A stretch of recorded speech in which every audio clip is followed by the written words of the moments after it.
If your name is mentioned and people say, oh, hell, oh, damn,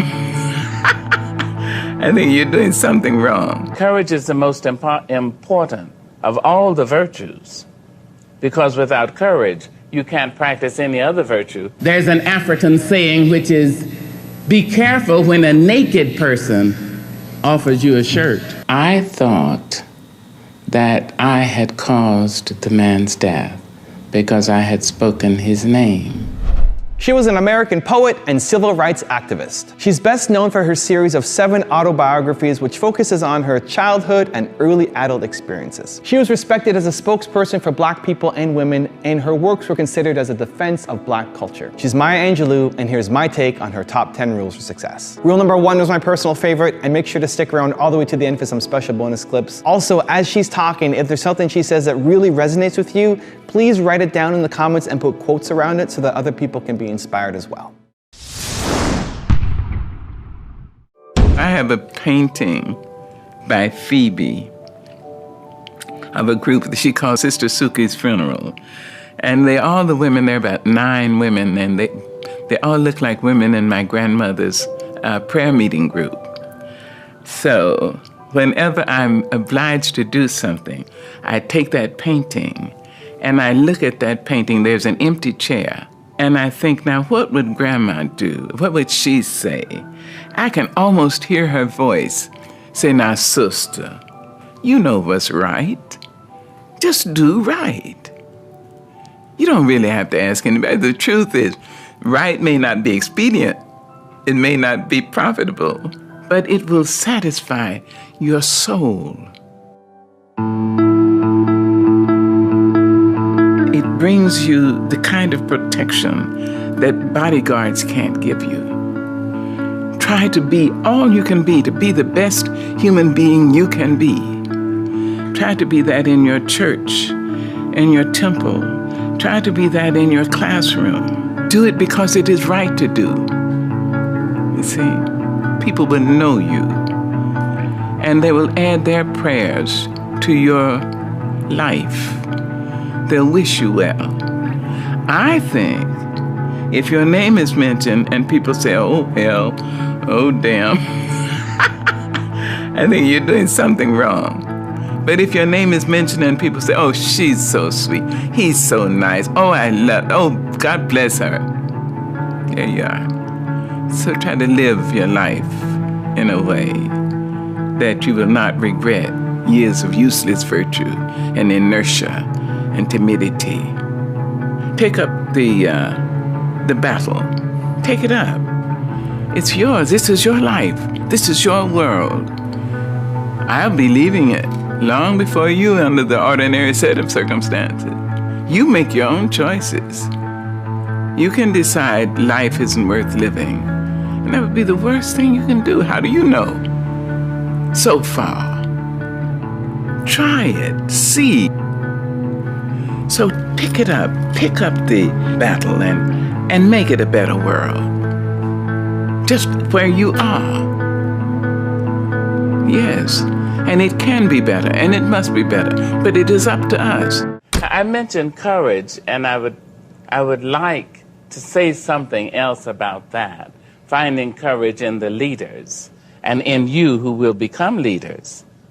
Courage is the most important of all the virtues, because without courage, you can't practice any other virtue consistently. You see? You can't be consistently kind or fair or humane or generous, not without courage, because if you don't have it, sooner or later you'll stop and say, the threat is too much, the difficulty is too high, the challenge is too great.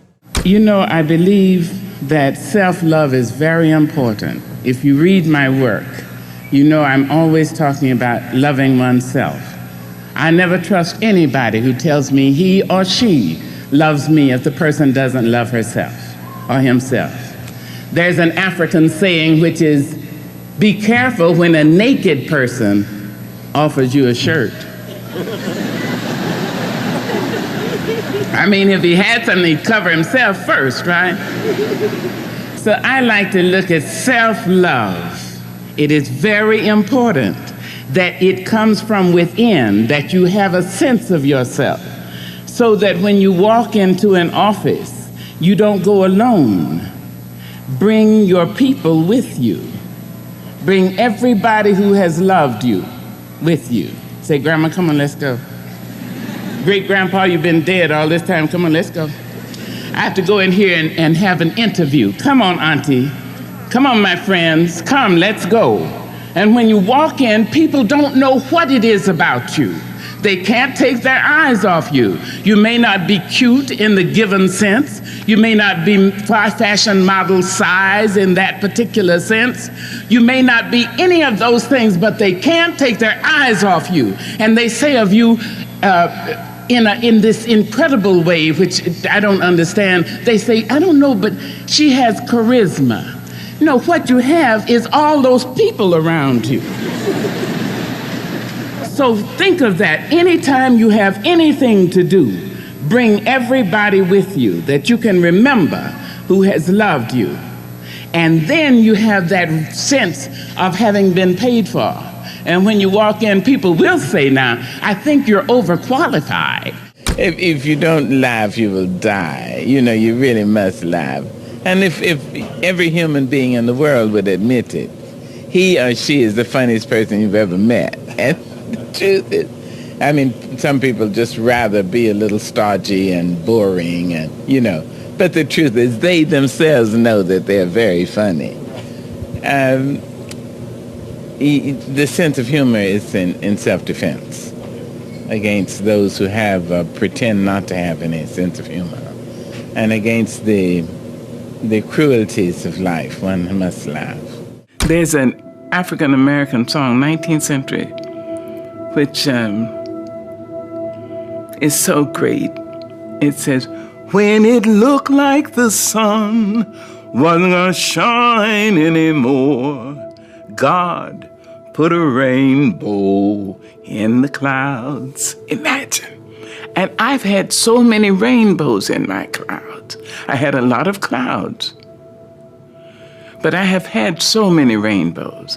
And one of the things I do when I step up on a stage, when I stand up to translate, when I go to teach my classes, when I go to direct a movie, I bring everyone who has ever been kind to me with me. Black, white, Asian, Spanish-speaking, Native American, gay, straight, everybody. I say, come with me. I'm going on the stage. Come with me, I need you now. Long dead, you see? So I don't ever feel I have no help. I've had rainbows in my clouds. And the thing to do, it seems to me, is to prepare yourself so that you can be a rainbow in somebody else's cloud. Somebody who may not look like you, may not call God the same name you call God, if they call God at all. You see? And may not eat the same dishes prepared the way you do, may not dance your dances or speak your language, but be a blessing to somebody. When I was 7.5, I was raped.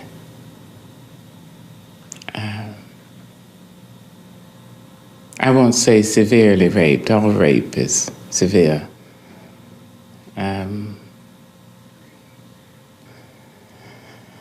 The rapist was a person very well known to my family. I was hospitalized. The rapist was let out of jail and was found dead that night, and the police suggested that the rapist had been kicked to death. I was 7.5. I thought that I had caused the man's death because I had spoken his name. That was my 7.5-year-old logic. So I stopped talking for 5 years. Now, to show you again how out of evil there can come good. In those 5 years, I read every book in the black school library. I read all the books I could get from the white school library. I memorized James Weldon Johnson, Paul Laurence Dunbar, County Cullen, and Langston Hughes. I memorized Shakespeare, whole plays, 50 sonnets. I memorized Edgar Allan Poe, all the poetry. Never having heard it, I memorized it. I had Longfellow, I had Guy de Maupassant, I had Balzac, Rudyard Kipling. I mean, it was a Catholic kind of reading and Catholic kind of story. When I decided to speak, I had a lot to say and many ways in which to say what I had to say. I listened to the black minister. I listened to the melody of the preachers. And I could tell when they would start up on that kind of thing, when we know they mean to take our souls straight to heaven, or whether they meant to dash us straight to hell. I understood it. So out of this evil, which was a dire kind of evil, because rape on the body of a young person, more often than not, introduces cynicism. And there is nothing quite so tragic as a young cynic, because it means the person has gone from knowing nothing to believing nothing. In my case, I was saved in that muteness, you see, in the sorada. I was saved, and I was able to draw from human thought, human disappointments and triumphs, enough to triumph myself. We don't understand talent. We don't understand electricity. We probably use 1 billion of 1 billionth percentage, a degree so infinitesimal that we couldn't even say how little it is. You can plug into 2 holes in the wall. You can light up a cathedral. You can light up a synagogue. You can light up a temple. Right. You can light up a surgery. Or you can electrocute a person strapped in a chair. Electricity makes no demands. It says, I'm here. That's right. If you are stupid, you will ill-use me. If you're intelligent, you will use me for the furtherance of your kind. Well, I think talent is like that. We don't know what it is. But a painter, maybe he or she is born with the eyesight to see depth, and you understand, to have... Sure. But that's physical. Maybe she is born with the throat that makes her sound like a bird, you know, a coloratura, lyric soprano, baritone. But singing has very little to do with voice. Mm-hmm. It is okay. But if it really was about voice, Ray Charles and Willie Nelson wouldn't be mentioned. That's true. And I just did a story on autism, and it was the people who couldn't write, couldn't express themselves, but sang in pitch. In pitch. And beautifully. And can compute 40 columns of 3 numbers each. Right. How do they do that? That's talent. That's talent. I don't know it. I mean, I thank God I have it. But I think every person born is born with talent. There's a place in you that you must keep inviolate. You must keep it pristine, clean, so that nobody has the right to curse you or treat you badly. Nobody, no mother, father, no wife, no husband, nobody. Because that may be the place you go to when you meet God. You have to have a place that you say, stop it, back up. Not you here. Must you want not, no. No. Absolutely. And that's one I told you 25 years ago. Yes. Say no when it's no. Yeah. Say so. Back it up. Because that place has to remain clean and clear. And that has to be a place within yourself. Yes, ma'am. Yeah. When you're writing poetry, are you writing to express your experiences, or do you write to inspire other people?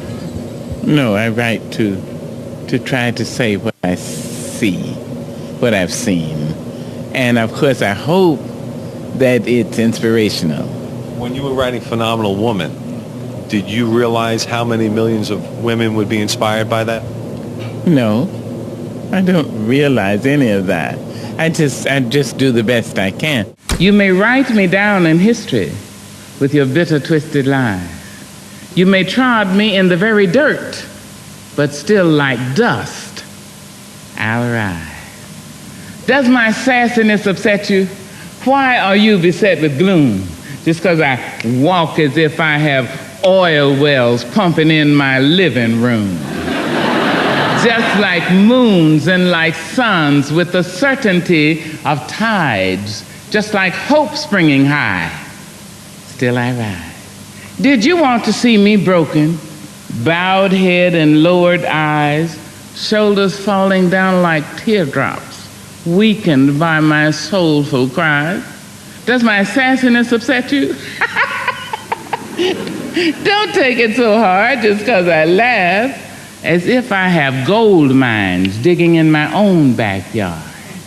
You can shoot me with your words, you can cut me with your lies, you can kill me with your hatefulness, but just like life, I'll rise. Does my sexiness offend you? Oh. Does it come as a surprise that I dance as if I have diamonds at the meeting of my thighs? Out of the huts of history's shame I rise. Up from a past rooted in pain I rise. A black ocean leaping and wide, welling and swelling and bearing in the tide. Leaving behind nights of terror and fear I rise. Into a daybreak miraculously clear I rise, bringing the gifts that my ancestors gave. I am the hope and the dream of the slave. And so, wow, there I go.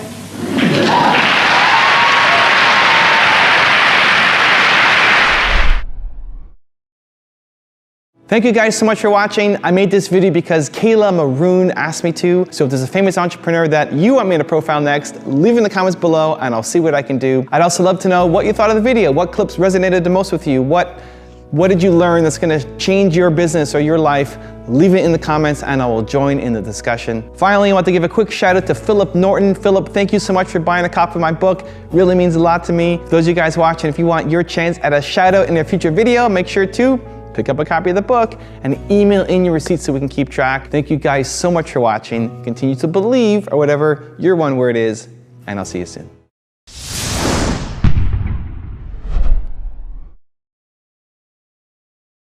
If we've been able to stay alive at all, alive and future thinking, alive and having enough courage to care for each other, enough courage to love, and know that we're probably 1% free.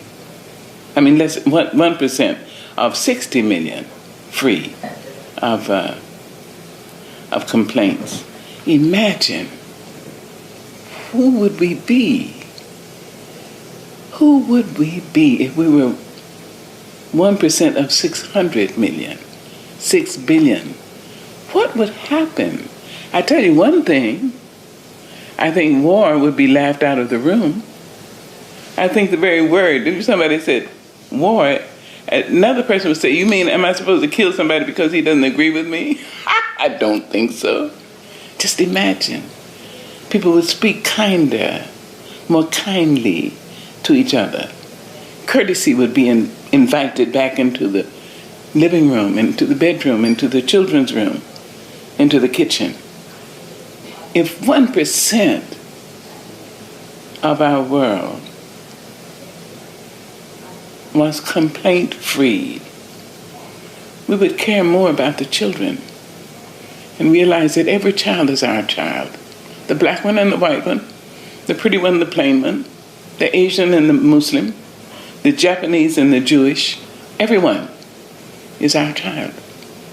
If we were just 1% free of complaint, imagine that we would stop blaming other people for our mistakes